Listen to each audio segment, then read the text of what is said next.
how do you create an immersive video game? Of course, there are the obvious ways. For example, you can offer great sound design and state-of-the-art visuals to really sell the world you've created. You can also optimize the game's controls to the point where players don't have to think about which button to press at any given moment. And if your game allows for it, you can even offer support for alternative input methods like steering wheels, light guns, flight sticks, and so on, to make your game control as natural and realistic as possible. But where do you go from there? What else could you possibly do to make a game more realistic and immersive other than these criteria? How is the gaming industry supposed to improve upon the...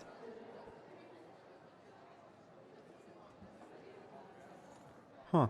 The concept of teleporting to another place, traveling through time, and even going to imaginary places has been around for centuries, with people even all the way back in the 1600s telling stories, writing plays, and making songs about it? Shit, I don't know what they did back then. But seeing that technology back then looked like this, it's no wonder that it took humanity a couple of years to catch up to the vision of the future. And while the first quote-unquote VR headsets look rather rudimentary, you could definitely tell that the technology improved with every single, not you, new system that came to the market. But of course, this technology did not come cheap back then, which is why this tech was mostly reserved for the professional industry and arcades. Or at least that was the case until a man by the name of Palmer Luckey came around and pretty much changed all of that overnight. You see, around the early 2010s, prices for small high-res screens were decreasing by a lot because of the smartphone market. So Luckey took two of those, slapped some lenses and sensors on them, and just crammed them into a plastic shell.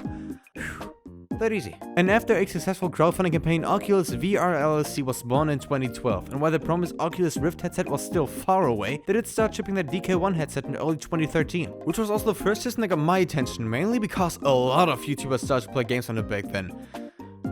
Or at least somewhat. Games specifically made for VR weren't really a thing yet, so you had to play modded first-person games or something on the level of 360-degree movies. And combined with the lack of positional tracking and the fact they still had to use one of these, the DK1 and DK2 are more comparable to 3D movie tech than actual virtual reality. But that doesn't mean that this wasn't impressive back then, and for $300 the DK1 was a steal at the time. So, did I buy one?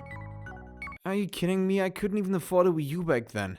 But I did get to try to follow VR at a friend's place only a couple years later, namely the Gear VR. Basically the same concept as the previous device, with the big difference being that this one doesn't have any built-in sensors or screens. Instead, it relies on your phone screen and sensors to deliver a VR experience, which made it way cheaper and also more portable, since games are played on the phone itself and not on a separate PC. And if you wanted to, you could even go cheaper than that, since all you really need are two lenses and some cardboard to hold the phone in place. However, just like the Oculus, these headsets can't track your movement or hands. And since phones can't handle the same games as PCs, the game library is also pretty limited. Plus, your phone also gets really hot after you use it for a while. But the missing hand controls and the lack of positional tracking were addressed in 2016 with the launch of the HTC Vive, which used two base stations to track the movement of your head and two wireless controllers to wirelessly track your hands. I was blown away when I tried the Vive at a friend's place. You're telling me I can't just look at that trash can, but I can actually take the lid off and wear it like a hat?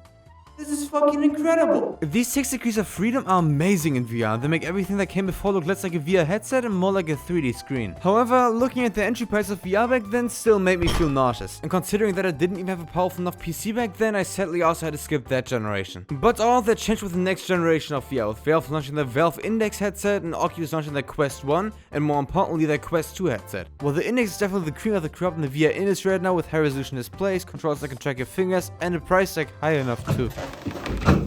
The Quest 2 was definitely the headset that interested me the most. Most of the specs are rather competitive with the Index, with the added benefit of this being a completely standalone headset, meaning that you don't even need a PC to play many great VR games, and on top of that you can still connect it to a PC using a USB cable. But technology like this has to be expensive, right? There's no way they managed to sell a headset like this for an affordable price. Well, I stand to be corrected. So of course I had to get one. Since I already have a pretty decent PC, nothing could stop me from finally getting my very first VR setup. Nothing but the German government, that is. You see, Oculus was acquired by Facebook in 2014, and starting in 2020 they forced you to link your Facebook account in order to use any of their headsets. A decision that just about no one liked. In Germany even went as far as it just outright banned the sale of all Oculus headsets in the whole country. And since I live here myself, that sadly also meant that I had to settle for the way more expensive Valve Index or the older HTC Vive. Fuck you, I imported the Quest 2 from France, bitch! Thanks for the cheap international shipping, Amazon! I even saved money because of the low taxes in France! Tax-free international shipping goes! And to be honest, overall I enjoyed this piece of tech a lot so far. It's compact, it has some really impressive specs, and I just can't wrap my head around how good this thing works. It seems like magic, honestly. But of course, at this price point, there have to be some compromises, and well, there are quite a couple. Let's get the most obvious out of the way first. If you expect VR to look and sound like this on the Quest, prepare yourself for disappointment. The poor speakers and lower FOV are just two things you need to take into account when you buy a budget headset. But at least you can fix the audio problem by just plugging in your own headphones or even by connecting wireless ones. However, another downside of the Quest are its controllers. I mean, they're fine for the most part, but rechargeable batteries would have been really nice, and they don't offer any form of finger tracking like the Index does. But at least all the games I've tried so far support these controls without a problem, which, judging by how a friend of mine who owns an Index reacts to some controller layouts, doesn't seem to be a thing you can expect from every headset. So in this case, the positives and negatives actually kinda weigh out. But the next point is probably the worst part about VR, and it applies to the Quest just as much as it does to any other VR headset.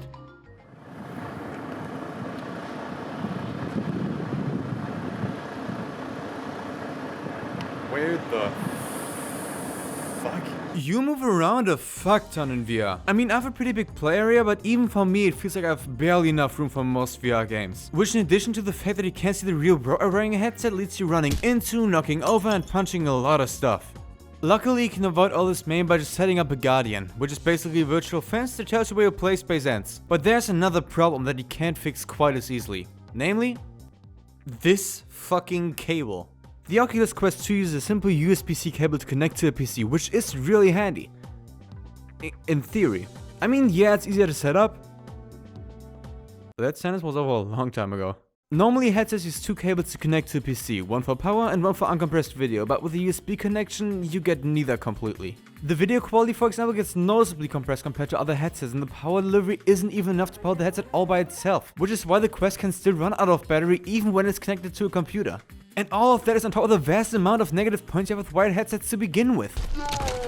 But that's enough about the technical side of VR. I mean, I didn't buy the system only to talk about its hardware. No, you can actually play games on this thing. No fucking way. But first, let's go over two traits that a lot of VR games share. First of all, most VR games would suck as normal games. The graphics are often really lackluster, most of the gameplay is rather simple, and don't even get me started on the AI. I think I've only played a handful of VR games that actually have decent AI and not just enemies that run against the wall or just stand there. But all of that isn't quite as bad as it sounds, since you get the immersion of VR in return, and by that also the second trait, the added sandbox element in most games. In normal games you would just press A to jump, Y to steal a car, the right trigger to shoot, back down A to... So yeah, simple shit. But in virtual reality, you aren't limited to specific button inputs, instead you can do literally everything you're physically able to do. Let's say you're in a shootout. In a normal game you would just press one button to aim, another to shoot, and then maybe some more to jump, crouch, and so on. But in VR you don't just aim and shoot, you can blind fire, you can throw empty magazines to make your enemies think it's a grenade, you can do cool reload tricks. Fuck. Oh man. So yeah, overall you can do a lot of stuff in VR, even when you're not necessarily supposed to do it.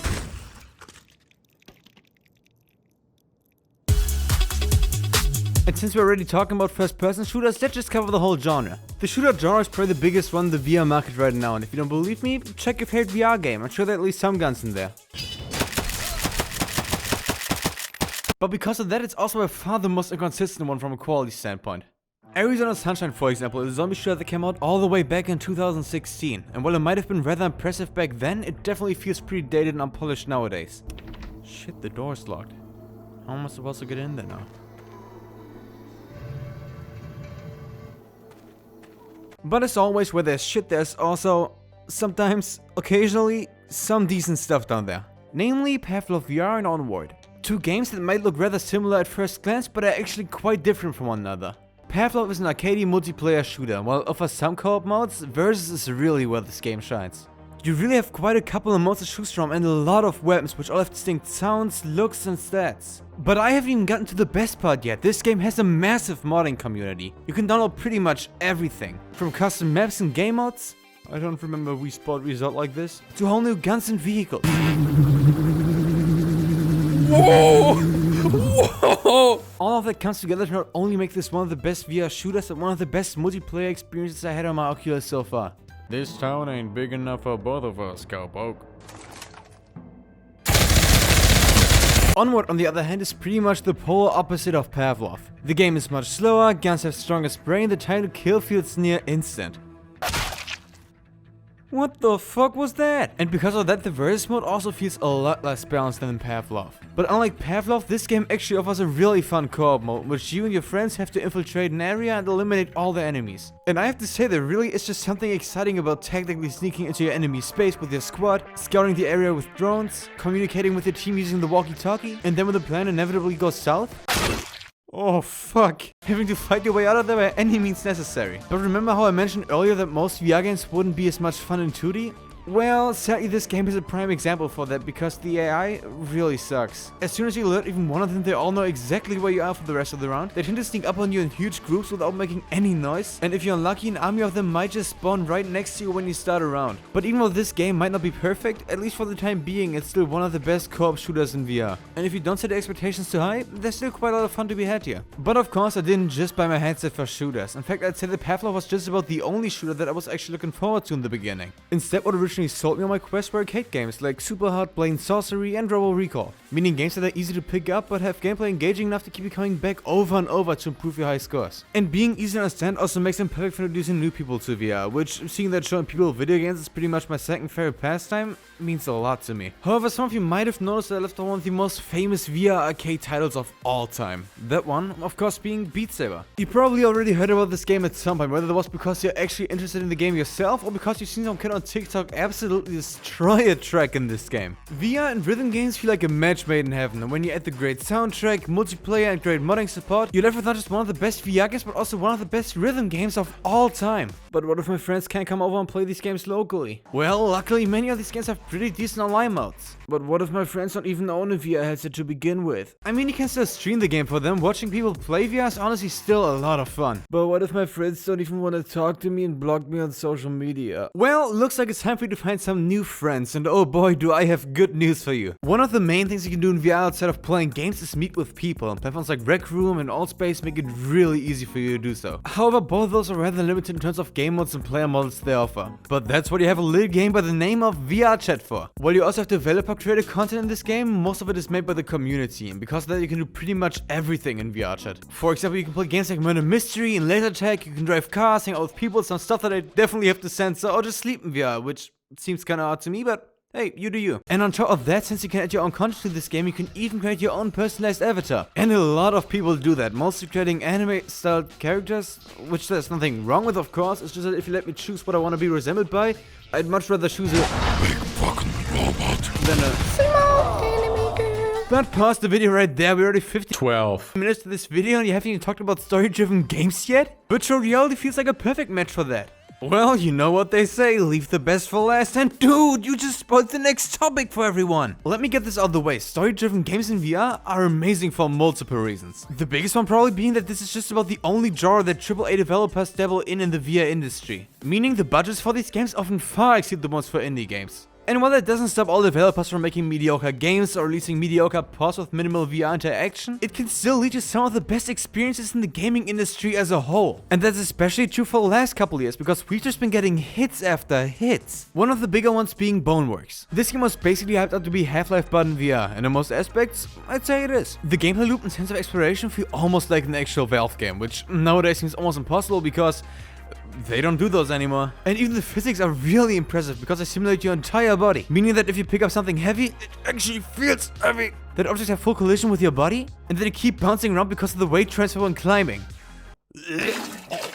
Yeah, all of that makes for a great recipe for motion sickness. And while a certain bit of motion sickness might be present in just about every VR game, it's especially bad in this one. So bad in fact that even though this game is really good, I didn't get to finish it because of that. Speaking of games I haven't finished yet, I also picked up Walking Dead Saints and Sinners recently. And while I haven't played a lot of it yet, the combination of semi-open world gameplay and its really impressive zombie AI definitely make this one of the best experiences I had in VR so far. And probably also one of the scariest. Now just imagine how great a well-funded single-player game by a big developer could look like. Just imagine what you could do if you took a beloved franchise and put it in. What the fuck? Not only is Valve making games again, we don't count that one, but they also brought back the Half-Life franchise after a 13-year hiatus. At a point where most people just assume that episode 2 will be the last game we get in the series. And on top of that, the game is also fucking amazing. The older Half-Life games basically move from point A to point B and shoot some headcrabs and comments on the way. Sometimes you move by foot, sometimes by car, by boat, but in general you always traverse large open spaces and fight in huge arenas. But in Half-Life Alyx, that's the complete opposite. Instead of traveling half the country, you only move around a couple of city blocks here. And instead of driving for hundreds of miles, you only move through small buildings and alleys on foot. For obvious reasons. Not only does that make the game a lot more enjoyable in room-scale VR, since you don't have to move using the controllers quite as much, but having more compact environments also allows the developers to cram so much detail into City 17. This has to be not just the most immersive VR experience I had so far, but probably the most immersive gaming experience in general. The fact that this game looks as good as it does, even though it has to be rendered twice at a really high resolution, is nothing short of a miracle by itself. And on top of that, the physics engine was also improved by a ton from the already great Havoc physics engine in Half-Life 2. And remember how I was talking about sandbox gameplay in VR earlier? Well, Half-Life Alyx absolutely steals the show here, since just about every single object and NPC can be interacted with. I myself, for example, always carried on a big bucket, so when I find something cool, I can take it with me. Yo, that gaming setup looks sick. Let me just put it in the bucket and... oh, fuck. But that sandbox gameplay can also be seen in combat. Let's say I want to fight that headcrab. Of course, I could just shoot it with my gun. I could also throw a nade in the room. Or I could just... do you get what I mean? Oh, and of course, on top of all of that, it's also a Half-Life game? Meaning the story and atmosphere are amazing, the action and the soundtrack accompanying it are intense and awesome, and that the enemies and scenery can be downright frightening at times. Hello, room service.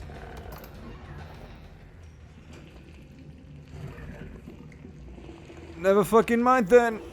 I highly encourage everyone who has a VR headset to give this game a shot, and if you don't, go and annoy a friend of yours who has one until they let you play the game. It really is an amazing experience. And that pretty much sums up my VR experience so far. Overall, a pretty good one, I'd say. Of course, I didn't mention all the games I've played so far. Wait, who the fuck are you? How did you get in here? Oh, you're watching the video I made on VR like a bit ago, huh? Yeah, I didn't really work on the video in like a day or so. Like a week. But like a month? Like a year? But you know what, let's go inside and talk about that there, cause it's cold as fuck out here. Oh, hey. So let me explain where I've been. I know, I made 2 videos in a row, both of them like started out at like some point, ended like 10 years later, but I can explain why. 2 years ago, VR looked pretty amazing. You had a bunch of people talk about it all the time and make videos, and games came out that were awesome, but then nothing happened at all. And I think I know when it happened, because in 2021, Facebook changed their name to Meta. Like, show off that they're being serious about the metaverse and everything.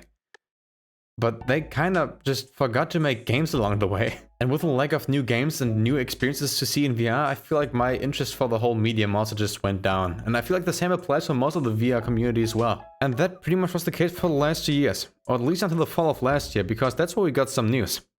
Because Meta announced their new Quest 3 headset.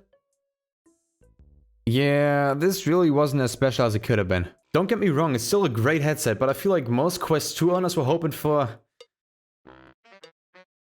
more? Facial tracking, OLED screens, or just something to justify spending another $600. Doesn't mean I didn't buy it though.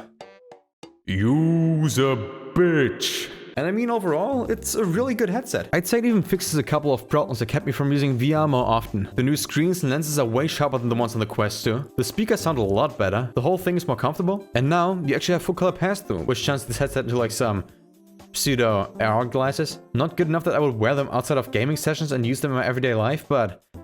I mean, I guess you could. Also, the Wi-Fi connection on this headset seems a decent bit faster than the one on the Quest 2, which is why I can finally play VR wirelessly. Which means, get the fuck out of here, you cable. So yeah, overall it's a neat little upgrade, even if it's not a necessary one. But hey, at least you can get the Quest 2 for very stupid little money now. Quality VR has never been this cheap, and that's awesome to see. So if you're going for your first VR headset and your budget is a bit limited, this is honestly a great option. And then let me think, what else happened? Oh yeah, Apple just dropped the headset. Probably the one company I wouldn't have expected to join the VR market anytime soon. And in Apple fashion, this thing looks amazing. It's pretty much the best you can get in VR right now. The screens and pass-through are far beyond pretty much everything you can get in the VR market right now. And while it might be a bit front heavy, the build quality is out of this world, with the whole thing being built out of glass and aluminum. It makes you wonder why I bought the Quest 3, not that headset. You can get 7 Quest 3s for the price of one Apple Vision Pro. Shit, you could buy 17 Quest 2s on the used market, probably still get a pizza or two, and still pay less than one Vision Pro. But even if I wouldn't recommend anyone to actually buy this thing, it has one big positive for everyone. People could not stop talking about this thing. I haven't seen this much press about virtual reality in years. Shit, I don't think people have ever been this excited about VR to begin with. The Apple hype is really working its magic here. And let me tell you, VR really needs that hype boost. Bad. And all of this press seems to pull a lot of people back to this medium as a whole. And I don't think the future of VR ever looked this interesting, especially with so many big name companies behind it. Ubisoft wants to stop making VR games. They expected Assassin's Creed Nexus to be more successful. What are you talking about? Drop a game as an Oculus exclusive that you can only play on the glasses themselves. It still sells decently well and you're surprised by a smaller install base? The heck? I know I would play the game myself, but you can't even get it on PC or PlayStation. It's only on this little guy. Plus, I don't know, but have you seen that game's ad campaign? That's right. Down there. There we go. There we go. This is my new favorite VR game. I'm having the time of my life. Wow, this is my new favorite game. I'm having so much fun right now. I am having the time of my life.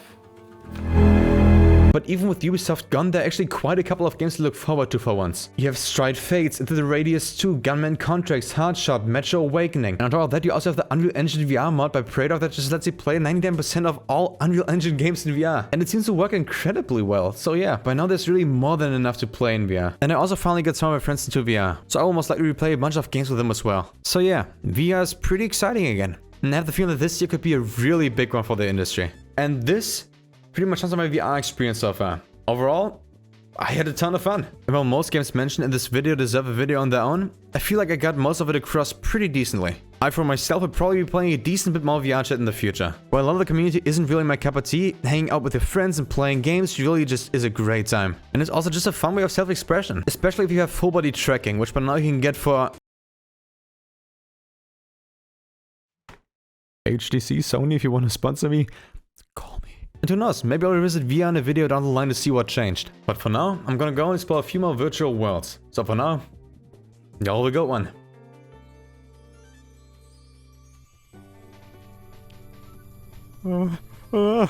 What the fuck is this place? It's the season of gaming.